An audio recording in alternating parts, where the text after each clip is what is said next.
ಎಲ್ಲರಿಗೂ ನಮಸ್ಕಾರ ಸ್ನೇಹಿತರೆ. ಗೃಹಲಕ್ಷ್ಮಿ ಯೋಜನೆಯ ಹೊಸ ಅಪ್ಡೇಟ್ಗೆ ನಿಮ್ಮೆಲ್ಲರಿಗೂ ಕೂಡ ಸ್ವಾಗತ. ಸ್ನೇಹಿತರೆ, ನೀವೆಲ್ಲರೂ ಕೂಡ ಗೃಹಲಕ್ಷ್ಮಿ ಯೋಜನೆಯ 22 ಮತ್ತು 23ನೇ ಕಂತಿನ ಹಣಕ್ಕಾಗಿ ಕಾಯ್ತಾ ಇದ್ದೀರಾ. ಈ ಒಂದು ಗೃಹಲಕ್ಷ್ಮಿ ಯೋಜನೆಯ 22 ಮತ್ತು 23ನೇ ಕಂತಿನ ಹಣ ಜಮಾ ಆಗೋಕೆ ಈಗಾಗಲೇ ಕ್ಷಣಗಳನ್ನೇ ಶುರುವಾಗಿದೆ ಅಂತಲೇ ಹೇಳ್ಬೋದು ಸ್ನೇಹಿತರೆ. ಈ ಒಂದು ಅಪ್ಡೇಟ್ನ ಬಗ್ಗೆ ಸಂಪೂರ್ಣ ಮಾಹಿತಿ ಈ ವಿಡಿಯೋದಲ್ಲಿರುತ್ತೆ ಸ್ನೇಹಿತರೆ. ಸಂಪೂರ್ಣವಾಗಿ ವಿಡಿಯೋನ ನೋಡಿ ಮತ್ತು ಪೂರ್ತಿ ಮಾಹಿತಿನ ತಿಳ್ಕೊಳ್ಳಿ ಸ್ನೇಹಿತರೆ. ಹೌದು ಸ್ನೇಹಿತರೆ, ಎಲ್ಲ ಗೃಹಲಕ್ಷ್ಮಿ ಯೋಜನೆಯ ಮಹಿಳಾ ಫಲಾನುಭವಿಗಳಿಗೆ ಭರ್ಜರಿ ಗುಡ್ ನ್ಯೂಸ್ ಇದೆ ಅಂತಾನೆ ಹೇಳ್ಬೋದು ಸ್ನೇಹಿತರೆ. ಯಾರು ಕೂಡ ವಿಡಿಯೋನ ಸ್ಕಿಪ್ ಮಾಡಿಬಿಡಿ, ಪೂರ್ತಿಯಾಗಿ ವಿಡಿಯೋನ ನೋಡಿ ಸ್ನೇಹಿತರೆ. ಈ ಒಂದು ಗೃಹಲಕ್ಷ್ಮಿ ಯೋಜನೆಯ 22 ಮತ್ತು 23ನೇ ಕಂತಿನ ಹಣ ಏನಿದೆ ಅದು ಯಾವೆಲ್ಲ ಜಿಲ್ಲೆಗಳ ಮಹಿಳಾ ಫಲಾನುಭವಿಗಳಿಗೆ ಮೊದಲು ಜಮಾ ಆಗುತ್ತೆ ಅನ್ನೋದನ್ನ ತಿಳಿಸ್ಕೊಡ್ತೀನಿ ಸ್ನೇಹಿತರೆ. ಹಾಗೆಯೇ ಈ ಒಂದು ವಿಡಿಯೋದಲ್ಲಿ ಎಷ್ಟು ಜಿಲ್ಲೆಗಳಿಗೆ ಈ ಒಂದು 22 ಮತ್ತು 23ನೇ ಕಂತಿನ ಹಣ ಜಮಾ ಆಗುತ್ತೆ ಅನ್ನೋದನ್ನು ಕೂಡ ತಿಳಿಸ್ಕೊಡ್ತೀನಿ. ವಿಡಿಯೋನ ಸಂಪೂರ್ಣವಾಗಿ ನೋಡಿ. ಅದಕ್ಕೂ ಮುಂಚೆ ನೀವೇನಾದರೂ ನಮ್ಮ ಕನ್ನಡ ನ್ಯೂಸ್ ಒನ್ ಚಾನಲ್ಗೆ ಮೊದಲನೇ ಸಲ ಭೇಟಿ ಕೊಟ್ಟಿದ್ರೆ ದಯವಿಟ್ಟು ಸಬ್ಸ್ಕ್ರೈಬ್ ಮಾಡ್ಕೊಳ್ಳಿ ಸ್ನೇಹಿತರೆ. ಹಾಗೆಯೇ ಬೆಲ್ ಬಟನ್ ಕೂಡ ಆಲ್ ಅಂತ ಪ್ರೆಸ್ ಮಾಡ್ಕೊಳ್ಳಿ. ಇದೇ ರೀತಿ ಗೃಹಲಕ್ಷ್ಮಿ ಯೋಜನೆಯ ಎಲ್ಲ ಹೊಸ ಮಾಹಿತಿಗಳನ್ನ ನಿಮಗಾಗಿ ಪ್ರತಿದಿನ ಕೊಡ್ತಾ ಹೋಗ್ತೀನಿ. ಹಾಗೆಯೇ ಈ ಒಂದು ವಿಡಿಯೋಗೆ ಲೈಕ್ ಕೊಡೋ ಮೂಲಕ ಸಪೋರ್ಟ್ ಕೂಡ ಮಾಡಿ. ಬನ್ನಿ ಮಾಹಿತಿಗಳಿಗೆ ಹೋಗೋಣ.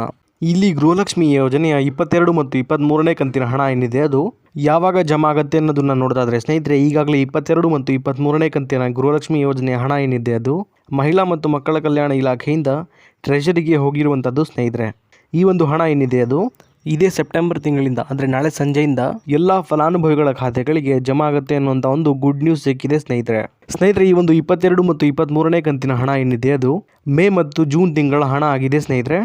ನಿಮ್ಮೆಲ್ರಿಗೂ ಕೂಡ ಇದು ಮೇ ತಿಂಗಳಲ್ಲೇ ಬಂದು ಜಮಾ ಆಗಬೇಕಾಗಿತ್ತು. ಆದರೆ ಕಾರಣಾಂತರಗಳಿಂದ ನಿಮಗೆ ಮೇ ಮತ್ತು ಜೂನ್ ತಿಂಗಳಲ್ಲಿ ಈ ಒಂದು ಹಣ ಏನಿದೆ ಅದು ಬಂದು ತಲುಪಿರಲಿಲ್ಲ. ಇಲ್ಲಿ ಜೂನ್ ತಿಂಗಳ 2ನೇ ವಾರದಲ್ಲಿ ನಿಮಗೆ ಹಣ ಬಂದು ಜಮಾ ಆಗುತ್ತೆ ಅಂತ ಶ್ರೀಮತಿ ಲಕ್ಷ್ಮೀ ಹೆಬ್ಬಾಳ್ಕರ್ ಮೇಡಮ್ ಅವರು ಮಾಹಿತಿನ ಕೊಟ್ಟಿದ್ರು ಸ್ನೇಹಿತರೆ. ಆದರೆ ಕೆಲವೊಂದು ಕಾರಣಗಳಿಂದ ಜೂನ್ 2ನೇ ವಾರದಲ್ಲೂ ಕೂಡ ಈ ಒಂದು ಹಣ ನಿಮಗೆ ಬಂದು ತಲುಪಿರಲಿಲ್ಲ. ಆದರೆ ನಾಳೆ ನಿಮ್ಮ ಖಾತೆಗಳಿಗೆ ಈ ಒಂದು ಹಣ ಬಂದು ತಲುಪುವ ಎಲ್ಲ ಚಾನ್ಸಸ್ ಇದೆ ಸ್ನೇಹಿತರೆ. ಹಾಗಾಗಿ ನಿಮ್ಮ ಖಾತೆಗಳನ್ನ ಚೆಕ್ ಮಾಡ್ಕೊಳ್ಳಿ, ನಾಳೆ ಹಣ ಬಂದು ತಲುಪುವ ಸಾಧ್ಯತೆ ಇದೆ. ಈಗ ನೀವು ಕೇಳ್ಬೋದು ಸ್ನೇಹಿತರೆ, ನಮಗೆ ಹಣ ಯಾವಾಗ ಬಂದು ಜಮಾ ಆಗುತ್ತೆ ಅಂತ. ಹಾಗೆಯೇ ಎಲ್ಲ ಗೃಹಲಕ್ಷ್ಮಿ ಯೋಜನೆಯ ಫಲಾನುಭವಿಗಳಿಗೂ ಕೂಡ ಒಟ್ಟಿಗೆ ಹಣ ಬಂದು ಜಮಾ ಆಗುತ್ತಾ ಅಂತ ನೀವು ಕೇಳ್ಬೋದು. ಇದಕ್ಕೆ ಉತ್ತರ ಬಂದು ಸ್ನೇಹಿತರೆ, ಇಲ್ಲ ಸ್ನೇಹಿತರೆ. ರಾಜ್ಯ ಸರ್ಕಾರದ ಕಡೆಯಿಂದ ಬಂದಿರುವಂಥ ಮಾಹಿತಿಯ ಪ್ರಕಾರ ಹಂತವಾಗಿ ಅಂದರೆ ಇಲ್ಲಿ 3 ಹಂತಗಳಲ್ಲಿ ಈ ಒಂದು 22 ಮತ್ತು 23ನೇ ಕಂತಿನ 4,000 ರೂಪಾಯಿ ಗೃಹಲಕ್ಷ್ಮಿ ಯೋಜನೆಯ ಹಣ ಏನಿದೆ ಅದು ರಿಲೀಸ್ ಆಗ್ತಾ ಹೋಗುವಂಥದ್ದು ಸ್ನೇಹಿತರೆ. ಹಾಗೆಯೇ ಸ್ನೇಹಿತರೆ, ಇಲ್ಲಿ ಮೊದಲನೇ ಹಂತದಲ್ಲಿ ಒಟ್ಟು 40 ಲಕ್ಷ ಜನ ಫಲಾನುಭವಿಗಳಿಗೆ ಮೊದಲನೇ ಹಂತದ 22 ಮತ್ತು 23ನೇ ಕಂತಿನ 4,000 ರೂಪಾಯಿ ಹಣ ಬಂದು ಜಮಾ ಆಗುವಂಥದ್ದು ಸ್ನೇಹಿತರೆ. ಆದರೆ ಒಟ್ಟಿಗೆ ಎಲ್ಲ ಫಲಾನುಭವಿಗಳಿಗೆ ಹಣ ಬಂದು ಜಮಾ ಆಗುವುದಿಲ್ಲ ಸ್ನೇಹಿತರೆ. ಈ ಒಂದು ಹಣ ಏನಿದೆ ಅದು 1 ವಾರಗಳ ತನಕ ಜಮಾ ಆಗುವಂಥದ್ದು ಸ್ನೇಹಿತರೆ. ಹಾಗಾಗಿ ನೀವು ಸ್ವಲ್ಪ ವೇಟ್ ಮಾಡಬೇಕಾಗತ್ತೆ ಸ್ನೇಹಿತರೆ. ಇಲ್ಲಿ ಹಣ ಜಮಾ ಆಗೋಕೆ ಶುರುವಾದ ಮೇಲೆ 1 ವಾರದೊಳಗೆ ನಿಮ್ಮ ಖಾತೆಗಳಿಗೂ ಕೂಡ ಬಂದು ತಲುಪುತ್ತೆ. ಹಾಗೆಯೇ 2ನೇ ಹಂತದಲ್ಲೂ ಕೂಡ 40 ಲಕ್ಷ ಜನ ಫಲಾನುಭವಿಗಳಿಗೆ ಹಣ ಬಂದು ಜಮಾ ಆಗುವಂಥದ್ದು ಸ್ನೇಹಿತರೆ. ಅದೇ ರೀತಿ 3ನೇ ಹಂತದಲ್ಲೂ ಕೂಡ 40 ಲಕ್ಷ ಜನ ಫಲಾನುಭವಿಗಳಿಗೆ ಈ ಒಂದು 22 ಮತ್ತು 23ನೇ ಕಂತಿನ 4,000 ರೂಪಾಯಿ ಗೃಹಲಕ್ಷ್ಮಿ ಯೋಜನೆಯ ಹಣ ಏನಿದೆ ಅದು ಬಂದು ಜಮಾ ಆಗುತ್ತೆ ಸ್ನೇಹಿತರೆ. ಈ ಹಿಂದೆನೂ ಕೂಡ ಎಲ್ಲ ಕಂತಿನ ಗೃಹಲಕ್ಷ್ಮಿ ಯೋಜನೆಯ ಹಣ ಕೂಡ ಇದೇ ರೀತಿ ಜಮಾ ಆಗ್ತಾ ಹೋಗ್ತಾ ಇದ್ದು ಸ್ನೇಹಿತರೆ. ಈ ಒಂದು ಮಾಹಿತಿನ ನಮ್ಮ ರಾಜ್ಯ ಸರ್ಕಾರದ ಕಡೆಯಿಂದಾನೇ ತಿಳಿಸ್ಕೊಟ್ಟಿದ್ದಾರೆ ಸ್ನೇಹಿತರೆ.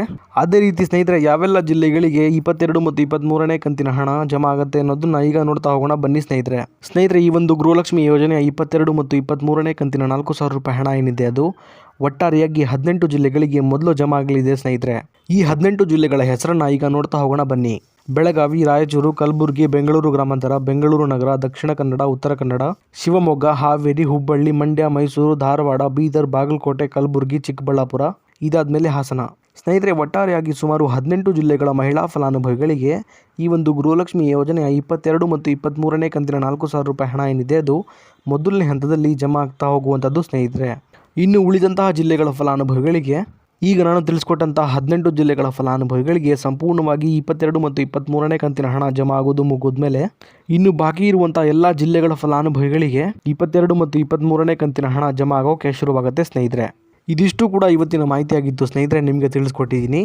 ಇದೇ ರೀತಿ ಗೃಹಲಕ್ಷ್ಮಿ ಯೋಜನೆಯ ಎಲ್ಲ ಹೊಸ ಮಾಹಿತಿಗಳಿಗಾಗಿ ನಮ್ಮ ಕನ್ನಡ ನ್ಯೂಸ್ ಒನ್ ಚಾನಲ್ನ ದಯವಿಟ್ಟು ಸಬ್ಸ್ಕ್ರೈಬ್ ಮಾಡ್ಕೊಳ್ಳಿ ಸ್ನೇಹಿತರೆ. ಹಾಗೆಯೇ ಬೆಲ್ ಬಟನ್ ಕೂಡ ಆಲ್ ಅಂತ ಪ್ರೆಸ್ ಮಾಡ್ಕೊಳ್ಳಿ. ಅದೇ ರೀತಿ ಈ ಒಂದು ವಿಡಿಯೋ ನಿಮಗೆ ಇಷ್ಟ ಆಗಿದ್ರೆ ಲೈಕ್ ಮಾಡೋ ಮೂಲಕ ಸಪೋರ್ಟ್ ಕೂಡ ಮಾಡಿ ಸ್ನೇಹಿತರೆ. ಮತ್ತೆ ಮುಂದಿನ ವಿಡಿಯೋದಲ್ಲಿ ಸಿಗೋಣ. ಅಲ್ಲಿವರೆಗೂ ಧನ್ಯವಾದ.